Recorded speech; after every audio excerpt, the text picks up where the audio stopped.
to pump the water out of the ground. The way you put it down, the lights and brothers around. Like natural plumbing, with a profession. Everyone helping each other with never. Peligroso nga ba talaga? Hindi naman. Conforme sa booking na mapupuntahan mo, kung mapunta ka sa 5-star hotel, medyo walang problema. 10 taon na rin niyang inaararo ang kanyang reputasyon bilang entertainer sa mga club sa South Korea. Gabi-gabi sila dito ngayon sa isang malaking hotel sa syudad.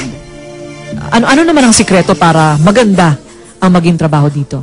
Konting sipag at tiyaga lang, more on practice ng mga bagong kanta, mga gusto nilang kanta, and choreographies. Sa paraan ng pagpunta rito, meron man sikreto para maiwasan ang panloloko? Siyempre, kailangan dumaan ka sa POEA, maging legal ang pagpunta mo rito. Maganda kita.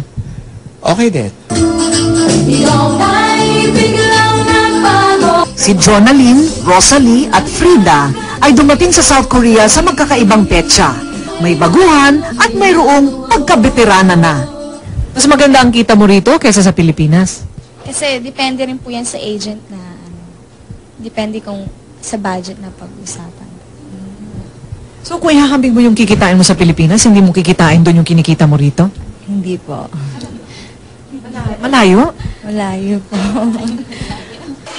Pangkaraniwan na basta't kumikita ng mas malaki-laki kaysa sa Pilipinas, ay nananatili na rin ang mga entertainers sa South Korea, kahit may lungkot, pangungulila at hirap. Basta't the show must go on.